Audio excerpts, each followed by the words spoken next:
quando eu entrei na Unirio, eu entrei em 2009, eu dei a esse tipo de trabalho que eu fazia como dramaturga o nome de dramaturgia cênica, porque era uma dramaturgia que a gente ia criando e construindo ali na boca dos atores, no espaço, sabe, junto com a direção. Não era uma coisa que eu escrevia, podia escrever depois, mas várias vezes eu nem escrevia, né?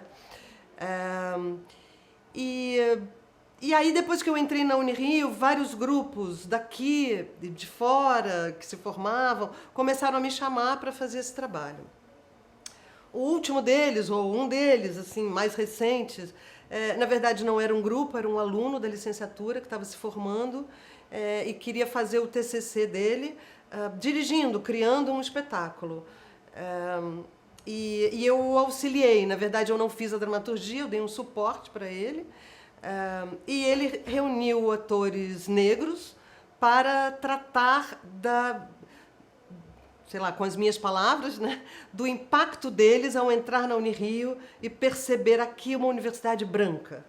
Impactada com esse espetáculo dos meninos da licenciatura, que se chamou Arame Farpado, foi muito bem recebido aqui pelos alunos e criou constrangimento nos professores, porque é um espetáculo que eu posso dizer era um espetáculo agressivo. É um espetáculo agressivo, ele está circulando ainda, né? Para os professores ele é agressivo, porque ele toca, ele acusa, né? Enfim, ele levanta questões. A ideia é isso, falarmos de nós, do nosso ponto de vista como professores, né? Depois de ter visto os alunos falarem dessa questão do ponto de vista deles, nós falamos agora sobre o nosso ponto de vista. Quando a gente iniciou o projeto, a gente tinha uma perspectiva de que essas ações afirmativas seriam perenes, sabe? Que era uma transformação, que não tinha volta. E, de repente, a gente começou a ver a possibilidade disso morrer daqui a pouco. E daí pensamos, precisamos de ajuda. Precisamos de alguém que antes de nós tenha pensado isso. Será que alguém pensou sobre isso? Sobre a elitização do Brasil? Sobre a universidade pública? A elitização da universidade pública? A nossa colonização? E a Joana Albuquerque, ela tem um estudo, uma pesquisa voltada para o teatro de resistência. Justamente esse momento da ditadura militar e o que vem depois dele. E ela falou, eu tenho quase certeza que o Centro Popular de Cultura da UNE, dos anos 60, antes do golpe militar, tem um texto, eles fizeram um texto que trata da universidade. E aí começamos a procurar e encontramos.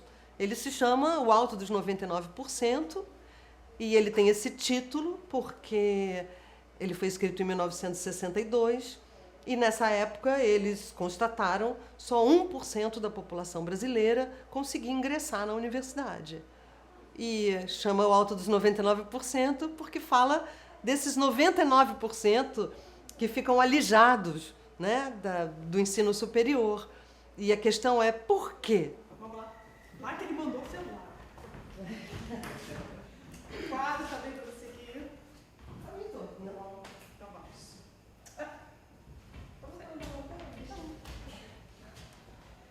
Então, a palavra é sua? A palavra é sua. A palavra é minha? Uhum. Tá bom. Boa noite. A palavra é sua. Boa noite. Obrigada pela presença de todos. Vamos começar. Pronto, agora a palavra é sua. Tá bom. Deixa eu apresentar para vocês. Essa aqui é Jacian Castilho. Ela é da UFRJ. A gente deu uma raptada nela e trouxe ela para o programa de pós-graduação em ensino de artes cênicas, que é um programa voltado só para professores da educação básica. Ela está lá com a gente. E essa aqui não dispensa apresentações, mas é a professora da Unirio, da graduação e da pós-graduação, Rosiane Frota. Dá para ver que eu estou em casa. Pronto, agora a palavra é sua. Agora é minha? Então tá. Bom. Sério? Começa? Zero. Começar. Ok, tá. Então, eu vou começar dando uma pequeníssima introdução historiográfica, não pela história, que eu não sou da história. Desculpe. Estou horrível, interrompendo toda hora. é só porque eu esqueci, a gente também tem que fazer um agradecimento formal, né, claro, à Pró-Reitoria de Pesquisa e de Pós-Graduação e à direção da unidade e ao programa de pós-graduação em ensino de artes cênicas, porque propiciaram esse espaço aqui, tanto de pesquisa quanto de debate, né, com vocês. Enfim, como eu estava dizendo, uma coisinha rápida sobre a história, não pela história em si, mas pela polêmica que se trava. Ai, perdão, desculpa, juro que é a última vez. É porque eu acho que é importante frisar, assim, nós lutamos muito para conquistar esse espaço que é democrático, ele é inclusivo, né, para uma universidade mais inclusiva e democrática. Então é extremamente importante que a gente reforce esse espaço nesse momento inclusive, como esse lugar de troca e esse lugar de diálogo, né, tanto entre cursos, entre instituições, entre as áreas, enfim, juro que não. PowerPoint? Tá legal? Tem, não tá? Qual é o nome dela? Claudinha? Tá, né? Rosa. Não, Rosa, desculpe, Rosa. Não, vai entrar já. Não, vai entrar já. Bom, vocês vão ver aqui, enfim, uma cronologia de peças, de 1961 a 1964, que foi o período... Perdão, Rosiane, você não acha que seria assim, importante primeiro contextualizar? Como assim contextualizar? Fazer um resumo, porque tem muita gente de graduação, né, que ainda não teve muito acesso assim, à introdução desse assunto. Eu fiz uma fala bem clara, vai dar para todo mundo entender, não se preocupa, tá? Ok. Enfim, as peças. Cada peça, obviamente, resultou num espetáculo, e o que a gente vai observar justamente é essa relação... Sabe, eu realmente acho importante contextualizar. Tem muita coisa importante. Por exemplo, bibliografia atualizada é uma coisa bastante importante, mas por que a nossa bibliografia não está desatualizadésima? Desculpe, eu fiz com as referências que eu tinha. A professora não enviou as suas, né? Provavelmente por falta de tempo, muita coisa para fazer. Mas não se preocupe, porque eu fiz a inserção dos seus títulos. Obrigada. Mas eu fiquei com pena de não ver nada relativo ao etude. E é curioso que é um conceito justamente da sua área, que é a atuação. E não mas de que ano é etude? Não se preocupe que não há nada que dê para resolver agora. Vamos. É que eu tenho outras prioridades, colega. Sabe, eu não passo a minha vida inteira diante de uma tela de Word escrevendo artigo. Realmente eu sou da pós-graduação, entende? Então eu publico. Eu sei, você eu estou aqui com seus títulos, foi coloqueira, Trota 2008, o teatro de grupo e os processos criativos. Trota 2009, teatro de grupo, modos de produção. Trota 2010, criação coletiva em teatro de grupo. Praticamente idênticos os seus artigos, né? É que funciona assim, colega, a gente delimita um campo e aprofunda. Se fosse só para sentar sobre os isquios, não precisava de universidade.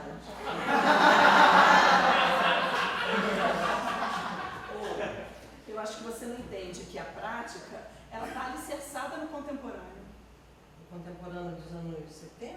Clausiano, expressão corporal... Desdobramentos, minha colega. Você faltou, talvez, eu colocar esses desdobramentos que resultaram na inclusão da educação somática, no processo de construção do sino, cuidado de sino, nos estudos da presença. Sabia que existe uma revista brasileira de estudos da presença? Não tem mais cabimento essa coisa da boca dissociada, corpo-mente. Tem, você está me ouvindo?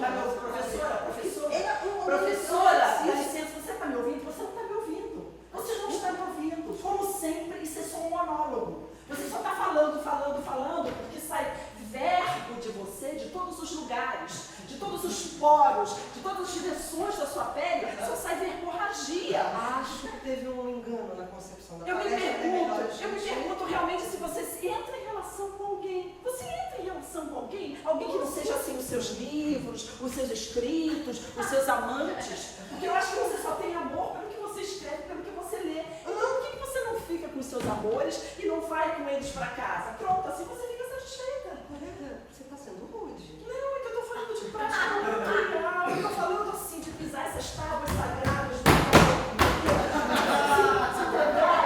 de você sentir, mas sentir parece que é uma palavra proibida, né? Sentir, trabalhar, trabalho braçal. Não, isso é coisa de classes baixas, né? Não é coisa de gente erudita. Afinal de contas, é erudição para o pensamento. Então, eu vou deixar todo esse palco para você. Palco não. Palco também da alergia. Ai, palco da alergia. Eu vou deixar toda essa sala de aula para você. Pode brilhar à vontade. Agora, que no meio da barbárie você resolveu também desdenhar do conhecimento humano, dá licença. E o conhecimento pélvico, Rosiane? E o conhecimento anatômico? E o conhecimento que vem da bacia, sobe pela Kundalini, sabe? Você, misticamente você, eu tô falando disso, porque senão o conhecimento fica aqui engruvinhado e ele vai virando iogurte e você vai virando uma pessoa dissociada do corpo e da mente, da fala e vai ficando sufocado e só pensando nas emendas, nas bibliografias, nos objetivos, na historiografia, porque se caiu a emenda. Rosiane?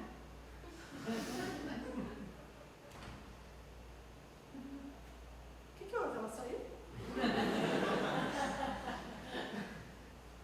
Rosiane? Rosiane! Oh, meu Deus. Bom, olha só. É bem verdade que nós não entramos na história, mas eu acho também que esse debate foi rico, né? Porque é preciso não fugir do debate, entendeu? É preciso encarar o dissenso tão importante quanto o consenso, né? O contraditório, ele também tem a sua validade, assim, na construção do conhecimento. Então, por isso eu acho que foi uma experiência proveitosa e eu espero que tenha sido para vocês também, como foi para mim. Obrigada pela presença de todos. Boa noite.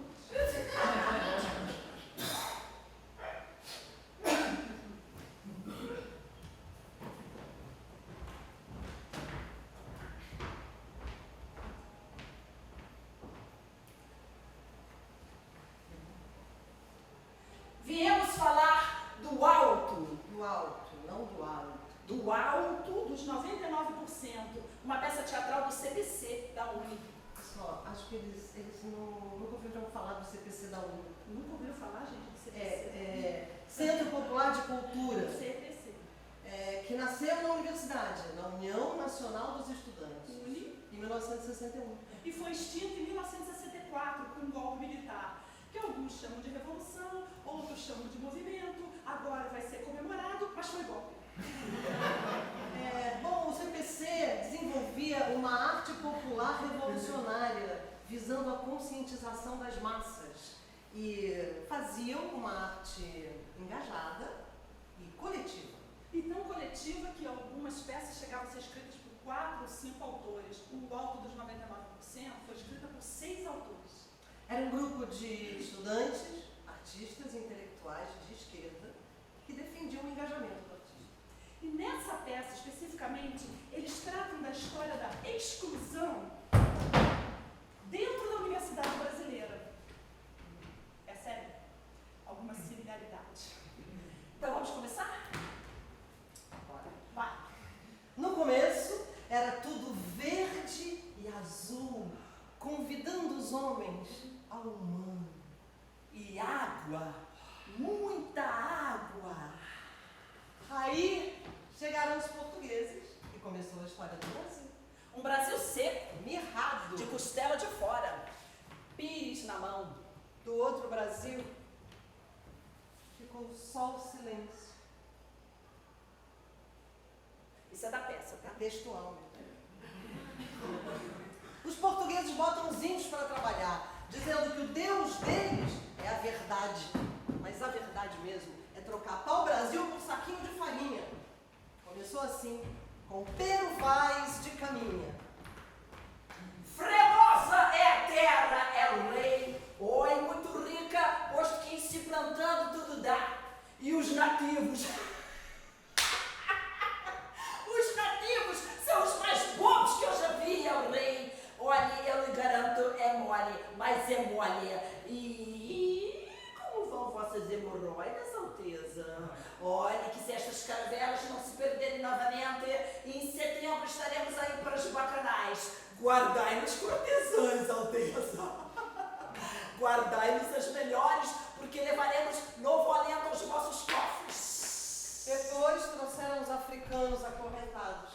E aí começa a história dos brasileiros excluídos do Brasil. Sem comida. Sem saúde. Sem trabalho. Sem educação. Sem habitação. Sem transporte. Sem cultura. Sem saneamento básico. Sem previdência. Sem direitos humanos. Sem aposentadoria. Mas Dom João VI, vindo de Portugal, fugindo de Napoleão, chega ao Brasil e aqui manda construir. Manda construir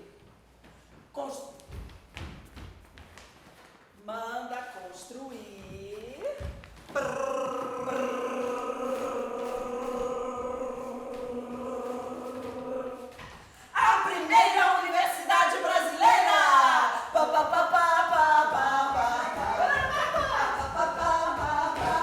Mas na Universidade do Brasil só entravam os portugueses. A prova era de títulos.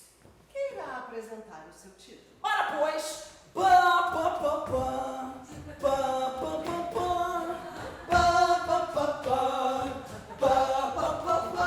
passei. Sou o Patrício.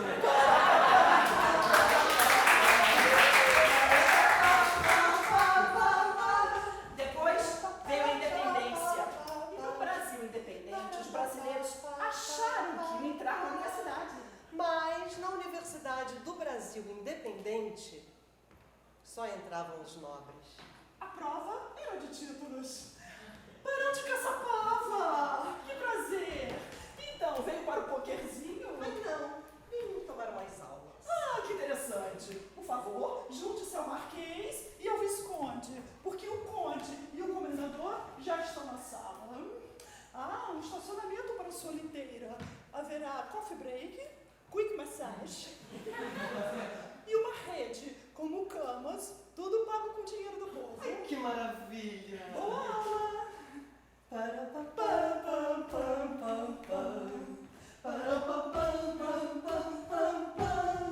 Depois veio a República e a universidade finalmente se encheu de brasileiros. Nada de portugueses, nada de nobres. As vagas estavam todas reservadas para a bancada ruralista. E a prova ainda era de títulos. Tarde! Queira apresentar o seu título. É, Jeremias, com a graça de Deus.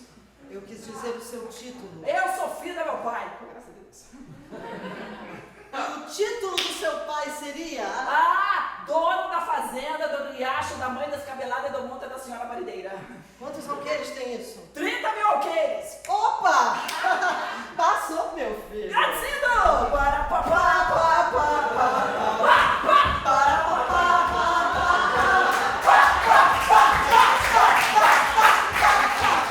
E aí vem o século XX, a Revolução Industrial e finalmente o primeiro vestibular. Finalmente vamos estudar! Vamos estudar! A universidade será de todos! Será de todos! De todos! Todos! Todos! Todos! Todos! Os que tiverem ensino médio. Vamos aos títulos. Você fez o ensino médio, moça? Você fez o ensino médio... Escola pública? Não vai entrar. Ainda não. Olha, acho que esse menino aqui fez uma escola particular. Mas foi do subúrbio, não vai entrar. Achei ali um estudante do Liceu Franco Anglo Germano Saxônico Brasileiro, 4.000 de mensalidade. Vida com motorista, lanchinho e xerox. Porque comprar livro ninguém compra. Passou!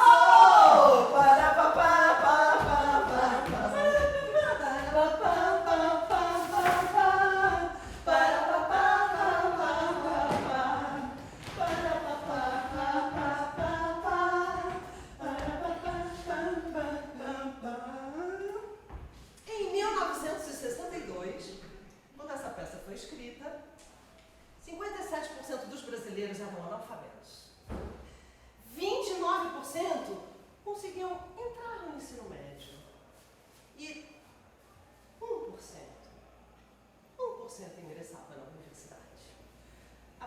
conta o que acontecia dentro desse espaço sagrado, onde 99% da população não conseguia entrar.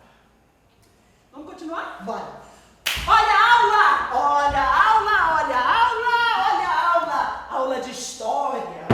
Matéria muito importante para a vida e a memória do homem. Uma matéria que diz que muitos trabalham e poucos comem. Olha, professora de história! Boa tarde, classe. Eu trouxe um chazinho, porque uma aula precisa ser agradável. Ajuda a absorver o conteúdo. Podem abrir os cadernos? A aula de hoje vai ser sobre o Estado Novo. Sabe que eu conheci pessoalmente Getúlio Vargas? Eu era pequenininha, meu pai me levava na sinuca, ele estava sempre lá, jogando a dinheiro. Perdia e xingava. Eu logo olhei e pensei, esse homem vai se matar.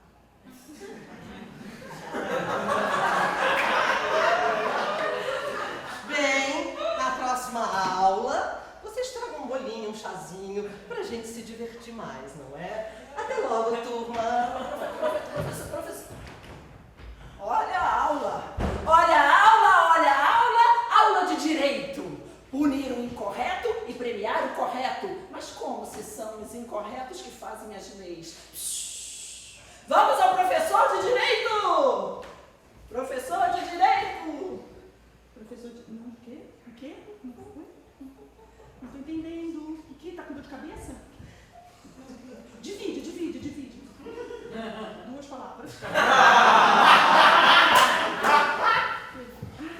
Botou a chave na mão e foi trabalhar. Trabalhador rural. Ai, meu Deus, não. Aqui. Papai Noel, não. O saco do Papai Noel. Saco! Ai, saco, que eu falo mal, saco. Segunda, atabaques, rituais. Fumaça, fogo, labareda. Fogo! Saco, fogo, sarcófago. O professor de direito não conseguiu sair do sarcófago. De novo. Que novidade. Então vamos à aula de arquitetura. Olha a aula. O capitel da coluna jônica, ele introduz um interessante elemento antropomórfico entre o ábaco e a base, que caracteriza a de forma muito complexa. Professor, faz 3 meses que a gente está estudando a coluna jônica. Justamente, é uma pena que o semestre tem apenas 4 meses, não vai dar conta da complexidade desta joia rara. Mas o que é isso? Mas o que é isso? Mas o que é isso? O que é isso? Francamente, o que é isso? O que é isso? O que é isso? O que é isso? É uma casa de pombos? É um labirinto? É Picasso? É uma favela, professor. Isto aqui não tem nada a ver conosco. Favelas são habitações com o uso do espaço arquitetônico produzido unicamente pelos seus habitantes. Não tem nada a ver com o projeto arquitetônico. Vamos voltar ao capitel jônico. Abaixo o europeísmo, abaixo o arcaísmo. É preciso mudar a universidade. Mudar a universidade, nessa universidade aqui, estudar o Epitácio Pessoa, o Washington Rodrigues, Rodrigues Alves, D'Artagnan não, mas Olavo Bilac, e Visconde do Rio Branco, Barão do Rio Branco, Vicente Ramos. Quem é? Vovô. Pelo amor de Deus, professor.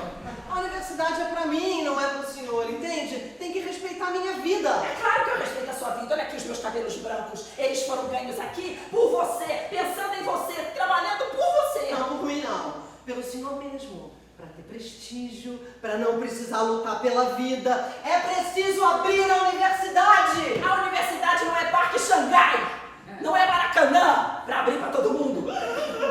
Isso aqui é um dos baluartes do saber. Não foi daqui que Anchieta escreveu a primeira carta aos índios. É como o Congresso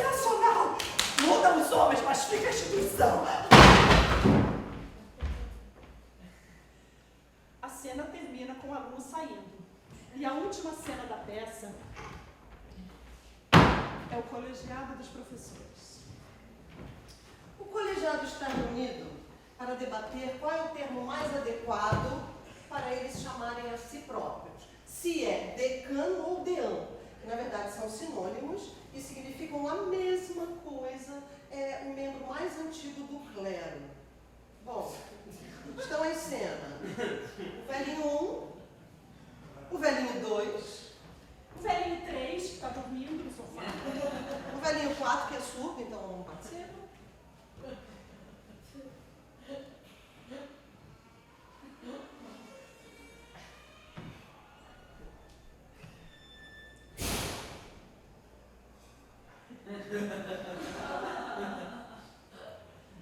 É uma questão de máquina e importância. Deão. Deão. Lembra leão. Lembra força. Seremos deões, então? Deões soa mal, parece gente suja. Então seremos decanos. Com cano no meio.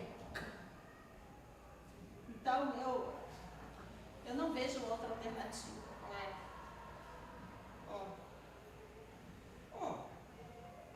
Os tais. Os tais. Os taisões. Os Pelés! Os sabidinhos. Os gostosões do saber! As estrelinhas do Brasil. Os soldadinhos da cultura!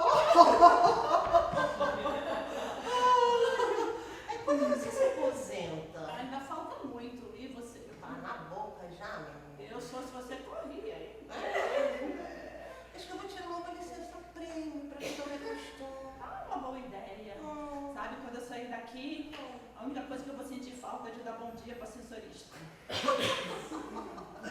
Abaixo a universidade! É preciso abrir a universidade! A história há de mudar a universidade. E, de fato, a história mudou a universidade. 50 anos depois. Porque hoje nós não reunimos apenas 1% da população, mas 5%. 5%? Uau! O que diriam os autores dessa peça ao vê-la assim tão transformada?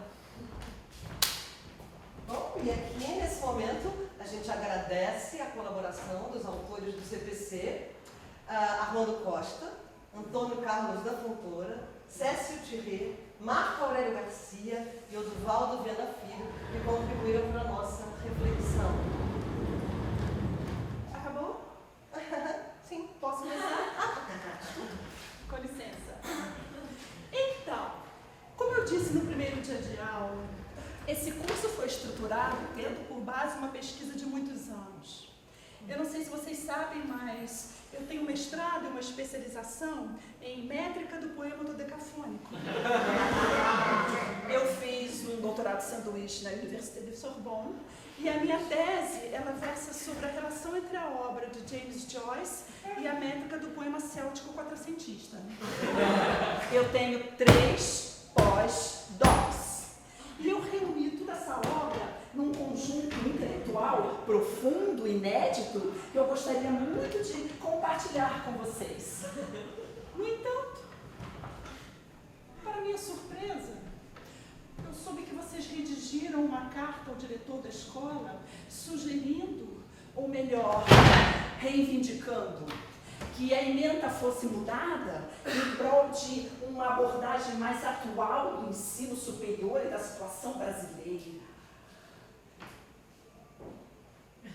Pois bem, eu reformulei a minha ementa. E o curso agora será sobre xamanismo amazônico. 2 pontos. Por uma concepção funcional da ênclise e da mesóclise. Abram seus cadernos. Professora, então, eu fiquei pensando se hoje a gente não está retomando o realismo quando a gente busca o real em cena. Porque, assim, eu tenho ido ao teatro e eu vejo que os atores, eles quase não representam, né? E isso era o que os caras do século XIX queriam, né? Aproximar o teatro da realidade. Mas aí o tempo passou tanto, e aí o realismo foi ficando tão radical, que acabou o personagem. Tem a ver? Absolutamente. O realismo é uma linguagem que não pode prescindir da caixa preta, nem dos seus recursos, nem da sua estética. A aula que eu dei hoje foi sobre essa estética. É que hoje parece que o realismo está em todo lugar, né? Está no cinema, no comercial, em todos os rituais, até na política, né? Mas sobre isso, há outras disciplinas na grade que podem corresponder aos seus anseios, entendeu? Não essa aqui exatamente. Bom, na próxima semana, olha só, você está fazendo um uso muito ampliado do termo realismo. Eu não estou falando do termo de dicionário, eu estou falando de um gênero histórico que nasceu no século XIX. Mas a gente está no século XXI. Então, sobre o século XXI, você conversa com seus amigos ali no pátio, lá no Muro da Honestidade, tá bem? Boa tarde. Nós estamos numa academia, certo? Então, aqui nós temos que estudar as coisas em profundidade. Isso. Nós temos que fazer uma opção, né? Temos que resistir à tentação de estudar nada sobre tudo. Aqui nós falamos tudo sobre uma coisa. Mas essa coisa não é o teatro, que está no teatro. Eu estou tentando aproximar o teatro do teatro da sua matéria. Não é isso? Não. Até a próxima semana. Eu não estou falando de espetáculo, meu bem. Eu não estou falando de espetáculo. Eu estou falando de um pensamento que nasce a partir de uma proposição filosófica. E é esta proposição filosófica que eu quero que seja entendida e aplicada, já que você se interessa tanto em aplicar as coisas. Particularmente, eu não acho que aplicações sejam úteis. Eu acho que aplicações reduzem a abertura do pensamento, que é a perspectiva contemporânea. Professora, isso é tão complicado. Eu vim aqui estudar teatro. A senhora faz teatro? Minha filha, eu sou mãe de um filho só e não é você. Com licença.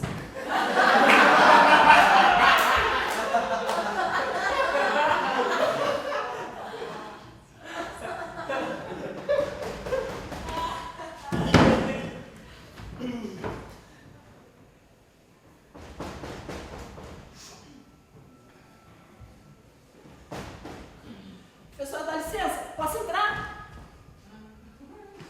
É só, eu acho que teve um erro com a minha nota, sabe? Eu sei que eu não sou assim, muito assídua na sua disciplina, mas tipo assim, eu tirei 7 no trabalho, eu tirei 6 na prova e eu fiquei com 5 na média. Não tem erro nenhum. A nota é do meu bom senso. Oi? Quer dizer então que o seu bom senso é assim, o seu sentimento é a nota da sua opinião pessoal? Não. Quer dizer que o trabalho e a prova são só uma parte da nota. Porque eu observo o aluno como um todo. E como é que a senhora observou como um todo o Rafa e a Carol que nunca vêm e ficaram com 10? Porque eles são ótimos alunos, trabalham muito, gravam novela toda semana. Se vida dura é requisito, a senhora tinha que me dar 10 e bem. Porque a senhora não sabe nada sobre a minha vida, né? Olha, tem coisas que a gente não precisa perguntar para o aluno e que o aluno também não precisa dizer, porque a gente olha e vê. O que a senhora olha e vê em mim que tirou 1,5 ponto do meu conceito só por causa da minha aparência? Não é aparência, você é... Favelada, lésbica e muçulmana. Que ótimo. Eu quis dizer o seu nome. Anitta Garibaldi da Silva. Anitta! Claro, Anitta, então. Olha só, não tem nada a ver com a aparência. Tem a ver, Anitta, com o interesse ou a falta dele. O que é uma pena, porque você parece ser uma mocinha inteligente. E como é que tivesse num 5, se eu tirei 7 na prova e 6 no trabalho. Gostando mais do jardim do que da sala de aula. Gostando mais de ficar no celular do que de acompanhar a discussão na sala. Gostando mais de passar por aquela porta 10 vezes do que de participar do debate. Você terminou o período como começou. Professora, se isso aqui fosse uma escola particular, a senhora bem podia premiar seus amigos, mas isso aqui é uma escola pública. Anete, eu adoraria discutir o público e o privado com você, mas estou cheia de trabalho. Esclareci sua dúvida, né, meu filho? É a Anitta.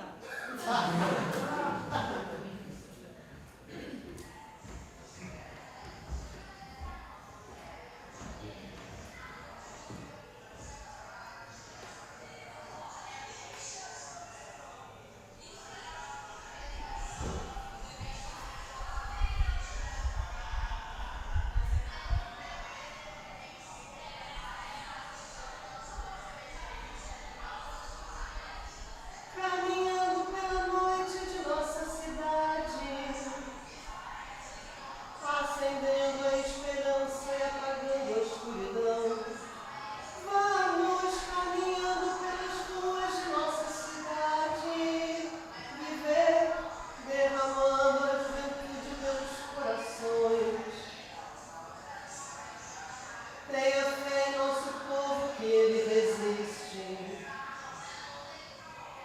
Tenha fé no nosso povo que ele insiste e acorda novo, forte, alegre, cheio de paixão. Vamos, companheiros de mãos dadas com alma nova, viver semeando a liberdade em cada coração. Acredite em nosso povo que ele acorda. Acredite no nosso povo que ele assusta. Caminhando e vivendo com a alma aberta, aquecidos pelo sol que vem depois do temporal. Vamos, companheiros, pelas ruas de nossa cidade, cantar, semeando um sonho que vai ter de ser real. Caminhemos pela noite com a esperança. Caminhemos pela noite com a juventude.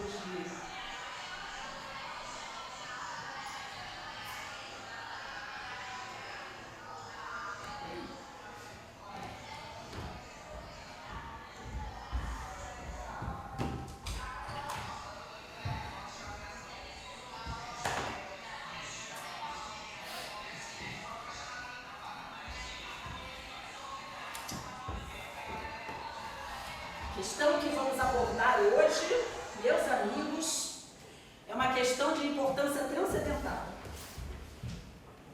Aqui. Trata-se de provar a existência do não ser. Ou a não existência do ser. Isso. Em outras palavras, a existência do nada.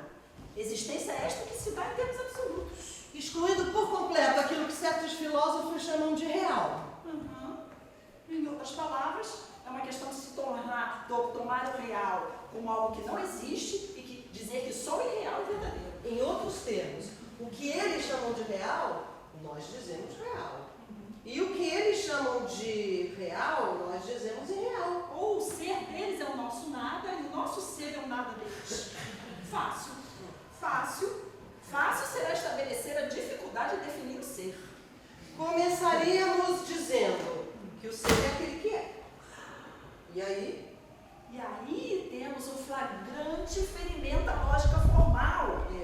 Ao definir na frase em questão, o elemento é que já está contido no conceito.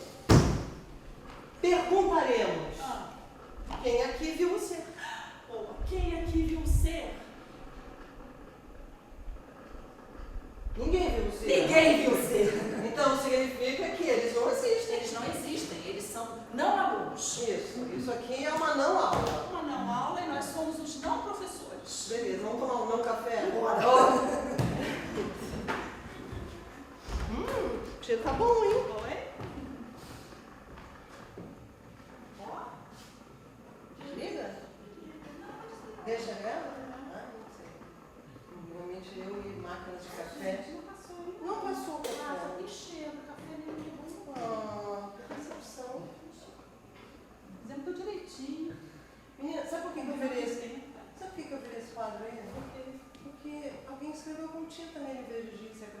Ah, não acredito. Aí o diretor da escola veio que o aluno saiu, eu fiquei lá meia hora esfregando, saiu quase tudo, mas ainda está marcando. Ai, gente, nunca acontece isso.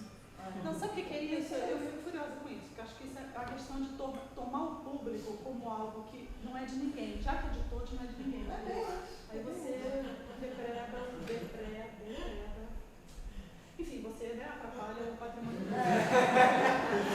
E professor faz isso também. Na UFBA, onde eu dava aula uma vez, o professor permitiu que os alunos manchassem um palco que tinha acabado de ser reformado, madeira novinha. Aí ficou o palco depois da primeira apresentação, toda manchada. Sabe o que eu acho isso? Eu acho que isso é demarcação de território. Tipo cachorro mijando. Exatamente. Deixa a marca dele ali. Noite chuvosa de uma quinta-feira, ano 2019. Na sala do departamento, 2 professores fazem uma pausa para o café. Enquanto esperam, eles conversam e a secretária trabalha na mesa ao lado.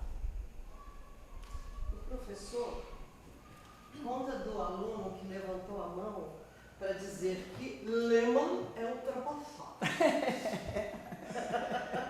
Deve ter lido a capa do livro, opina a professora. O professor aposta que ele ouviu de um colega, que ouviu de um colega, que ouviu de um colega, que leu no Instagram. O WhatsApp. A professora ri muito. E o mesmo infeliz ainda teve a cara de pau de dizer que a melhor versão de Rainer Miller é pelo cibernético. É cyberfunk. Cyberfunk. Meu filho adora. A professora conta do aluno que ficou 4 meses sem aparecer e quando veio disse que não estava entendendo a matéria.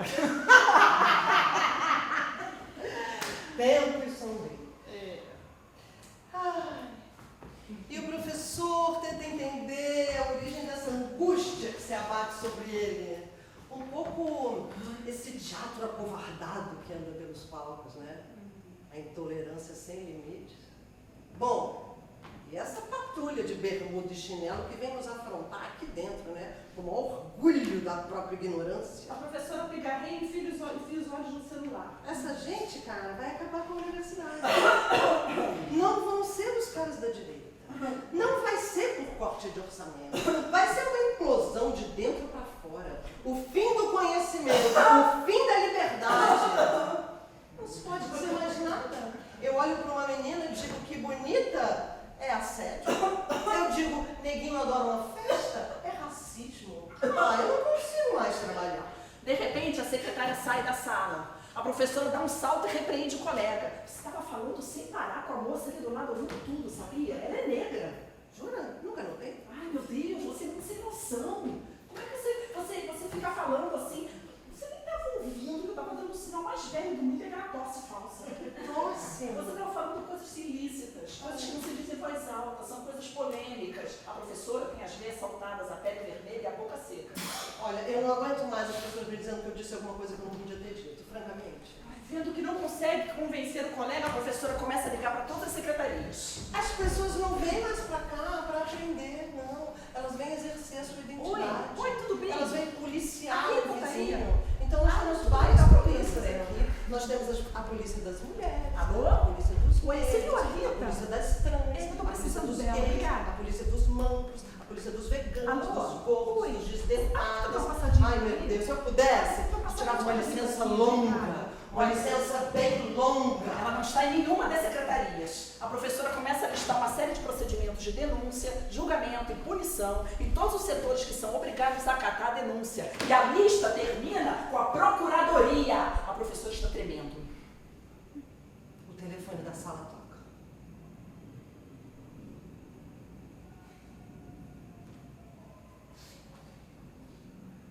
Pausa.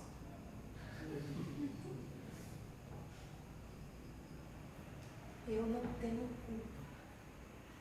Ninguém me perguntou se eu estava preparado para essas mudanças, entende? Ninguém me preparou para elas. Mas nós somos os professores. Somos nós que preparamos as pessoas. As poucas que chegam na universidade, né? Porque não interessa as elites que o público estude, que a população como um todo estude. Isso não. Nós temos ações afirmativas, mas elas são muito pontuais. E fora isso, nunca houve a população do ensino básico como ele devia ser, porque a escola pública e particular, o ensino básico, continua cheio de conteúdos inúteis,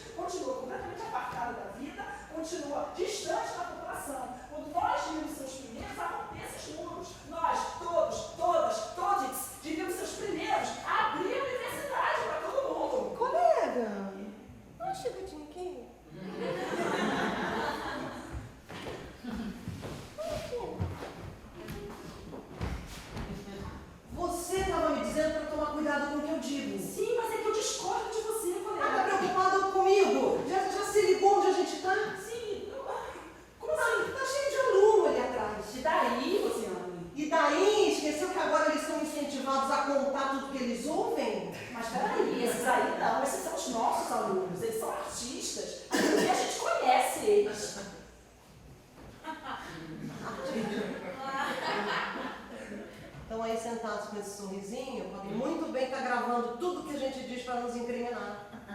Podem ser espiões. E isso que você disse aí é complicado. Ai, você está exagerando.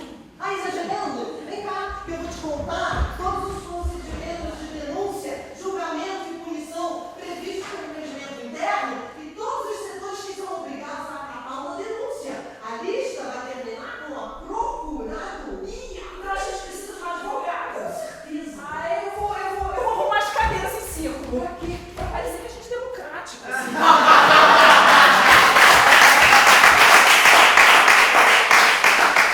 Não faça uma coisa dessa. Como é que eu posso assim entender uma coisa para a qual eu não tenho afinidade? Como é que eu vou conseguir ensinar assim? Colega, eu no seu lugar não estaria gritando que não é possível ensinar. Peraí, eu não falei nada. Você está procurando pelo novo. Faça o favor de não ficar transformando cada coisa que eu digo num conceito. E por que não? Eu sou um professor. Olha, se tudo que um professor disser virar um conceito, Nesse momento, entra a secretária. Pausa. Constrangedora.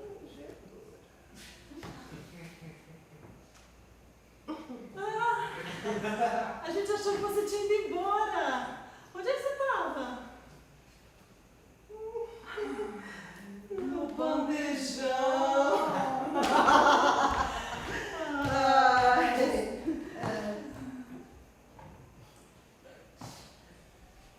será?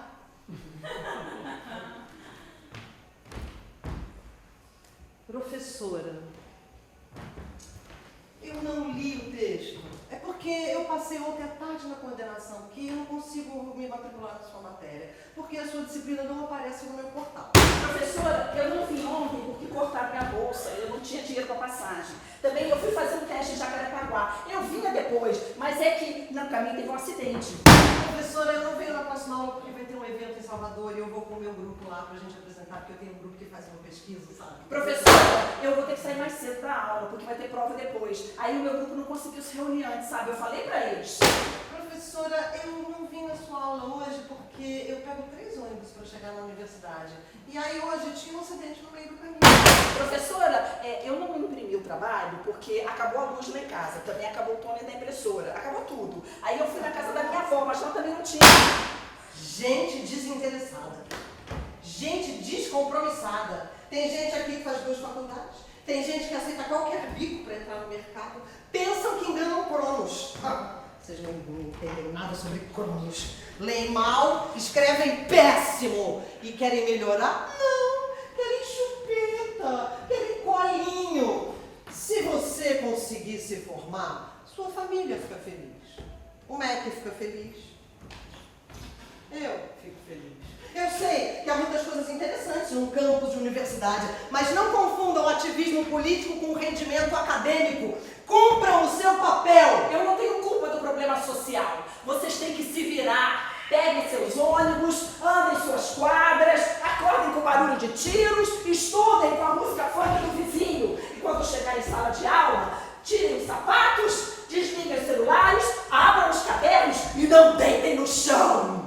Eu não tenho nada a ver com a história de vocês. Eu não vou chacoalhar o meu bumbum. Eu não passei 30 anos de estudo e aprofundamento. E diversificação e mais aprofundamento. Especialização e aprofundamento. E atualizações e mais aprofundamento. E publicação e aprofundamento. Para pedir que você venha à aula. Que se interesse pelo que é diferente e difícil. Acabou a educação básica. Eu tenho 3 projetos para escrever. 2 prestações de conta para somar. Eu tenho um artigo para escrever. Um plano de aula para estruturar. Teses para revisar. Uma banca para compor. Um livro para destrinchar. Bolsistas para orientar. Relatório para entregar. E eu estou a postos para receber a sua demanda. Mas não me peçam para curar suas feridas. Vocês são bem-vindos. Claro que são bem-vindos. A gente sonhou com isso desde o início da história. Mas está muito difícil. Os professores perderam o controle. Os professores perderam a razão. Não. Os professores estão perdidos. Acho que está na hora de enterrar o professor.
A culpa foi minha. Eu me isolei. Eu não me juntei aos colegas. Não participei de movimentos políticos. Nem sindicalizada eu sou. E agora estão limpando a casa, vão me varrer para baixo do tapete. Vocês não vão conseguir se livrar de mim assim tão fácil. Eu estou em toda parte. Vocês me varrem e depois vão sentir a minha falta. Porque eu sustento esta instituição. Não são as paredes que estruturam esse prédio, sou eu. Que medo da solidão. Que horror da indiferença. Tem alguém aí? Eu estou tentando. Tem alguém aí? Eu estou tentando falar, mas eu não sinto as minhas pernas. Toda noite eu sonho que eu estou amputada. Toda semana eu me sinto patética. Todo dia eu